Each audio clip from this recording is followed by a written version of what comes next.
Leute, das heutige Video möchte ich ganz gerne einem einzelnen Drogerie-Hautpflegeprodukt widmen, was unter anderem an diesen Bewertungen liegt und weil irgendwie allgemein eine Art Verwirrung rund um dieses Produkt herrscht. Und zwar ist die Rede vom neuen Isana Ceramide Verwöhn Serum und Rossmann wirbt ja auf der Umverpackung sowie auf der Primärverpackung mit Ceramiden, aber in der Inhaltsstoffliste sind diese nirgends vorzufinden. Also man findet keinen einzigen Inhaltsstoff bzw. Rohstoff, der den Wortbestandteil Ceramide enthält und deswegen mag man selbstverständlich als Kunde bzw. Kundin vermuten, dass es sich hierbei um irreführendes Marketing handelt und dass in diesem Produkt keinerlei Ceramide verarbeitet wurden. Um das ein kleines bisschen besser zu verstehen, muss man sich das Ganze eventuell aus verschiedenen Blickwinkeln anschauen.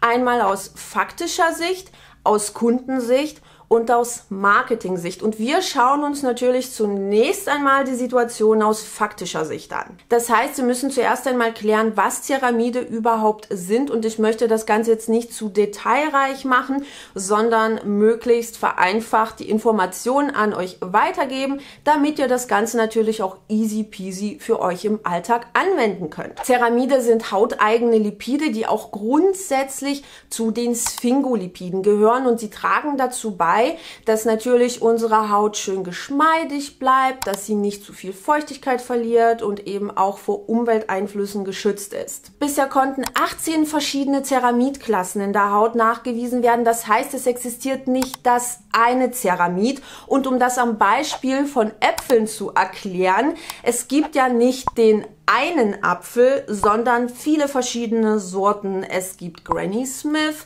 es gibt Gala, Elster und den meiner Meinung nach wohlschmeckendsten Apfel Boskop. Um hier nochmal einen Bogen zu Ceramiden zu schlagen, auch Pflanzen enthalten Ceramide, die in diesem Fall als Glucosylceramide bezeichnet werden. Und mit diesem Wissen werfen wir jetzt nochmal einen Blick auf die Inhaltsstoffliste des Verwöhnserums und siehe da, es ist ein Rohstoff namens Sphingolipids, zu Deutsch Sphingolipide enthalten. Und wie wir bereits gelernt haben, gehören Ceramide zu den Sphingolipiden. Sprich, in diesem Fall könnte man jetzt einen Strich drunter setzen und für sich sagen, okay, das hat ja was mit Ceramiden zu tun.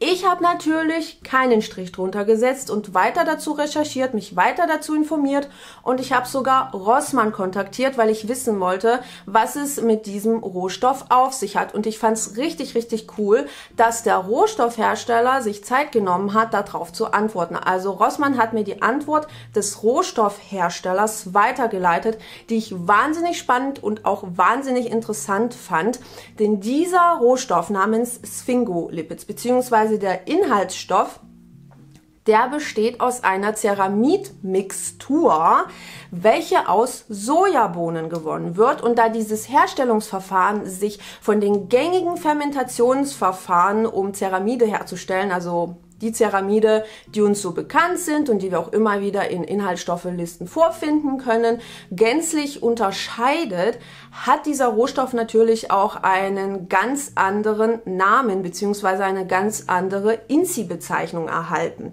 Und dementsprechend sind in dem Produkt Ceramide enthalten, aber es ist einfach eine Mixtur, die aus einer Pflanze herrührt. Eventuell kann man das so ein bisschen mit botanischen Extrakten vergleichen. Sprich, wenn ihr zum Beispiel in einem Produkt Grünteeextrakt vorfindet, dann steht dort dieser Inhaltsstoff, also ihr könnt dort dieses Wort lesen, aber wir wissen natürlich, dass Grüntee ein Sammelsurium an verschiedensten chemischen Substanzen beherbergt, die nicht in der Inhaltsstoffliste einzeln deklariert werden müssen. Ich habe natürlich ein weiteres Beispiel für euch und zwar ist es dieser Inhaltsstoff, der auch den Ceramiden zugeordnet, allerdings als Pseudoceramid bezeichnet wird. Aus Kundensicht ist das Ganze natürlich extrem verwirrend und ich kann zu 100% nachvollziehen, dass wenn man sich die Inhaltsstoffe anschaut, direkt an irreführendes Marketing denkt. Denn sind wir mal ganz ehrlich, es gibt genug Marken, die das Vertrauen ihrer Kundschaft verspielt haben, indem sie mit irgendwelchen Inhaltsstoffen werben bzw. geworben haben, die in dem Produkt nicht enthalten sind. Ein sehr, sehr gutes Beispiel ist dafür Retinol, denn ganz oft wird auf Produkten mit Retinol geworben, aber in der Inhaltsstoffliste ist dann Retinylpalmitat enthalten. Das sind chemisch gesehen 2 komplett verschiedene Substanzen und somit ja, ist es irreführend, wenn man eben auf einem Produkt mit Retinol wirbt, aber dann einen komplett anderen Stoff in seinem Produkt verwendet. Jetzt stehen wir hier natürlich vor einem Problem, das gelöst werden muss, und selbstverständlich habe ich auch einen Lösungsvorschlag fürs Marketing, denn das Marketing sollte natürlich dem Kunden das Produkt zugänglich machen, unabhängig davon, ob tiefergehendes Wissen zu Inhaltsstoffen und Co. existiert. Ich persönlich würde empfehlen, den Begriff Sphingolipide irgendwo auf der Verpackung zu erwähnen, sei es in einem Nebensatz oder man macht so ein kleines Icon und informiert den Kunden, während er das Produkt in Händen hält, und ich denke, dass dadurch auch nochmal eine Verbindung zur Inhaltsstoffliste hergestellt werden könnte. Selbstverständlich könnte man den Rohstoff auch wunderbar vermarkten, aber ich glaube, es ist durchaus schwierig, das Ganze ja irgendwie dem Kunden schmackhaft zu machen, weil die wenigsten etwas mit dem Wort Sphingolipide anfangen können. Und ich finde auch, dass die Google Trends Analyse hierfür ein sehr, sehr cooles Tool ist. Ihr könnt erkennen, dass in den letzten 12 Monaten sehr, sehr viel häufiger nach dem Begriff Ceramide gesucht wurde, als nach dem Begriff Sphingolipide. Also dementsprechend hat sich einfach auch dieser Begriff bei uns im Kopf eingebrannt, was barrierestärkende Substanzen angeht.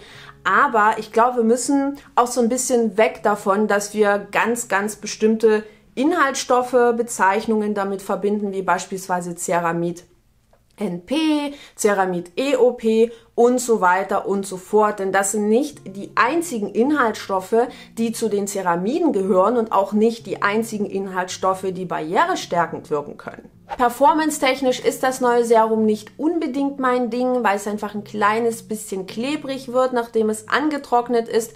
Ich kann dem entgegenwirken, indem ich mein Gesicht vorher mit einem Gesichtswasser anfeuchte, und ich kann das Serum natürlich auch gut abends verwenden. Da stört mich diese Klebrigkeit nicht so stark, und ich habe ja auch definitiv Produkte, die deutlich klebriger sind im Vergleich zu diesem Serum. Aber es ist halt klebrig, und das möchte ich auch dazu sagen, weil es viele, viele Leute gibt, die sowas stört. Allerdings sind diese sensorischen Aspekte sehr, sehr subjektiv. Das heißt, ihr müsst einfach mal selbst schauen, ob ihr diesem Produkt eine Chance geben möchtet. Und ich würde euch auch definitiv davon abraten, euch von den negativen Bewertungen zu sehr beeinflussen zu lassen, denn so schlecht ist dieses Produkt nicht. Klar, es ist ein bisschen klebrig, aber es kostet auch unter 4 Euro, und ich finde, die Inhaltsstoffliste liest sich wunderbar.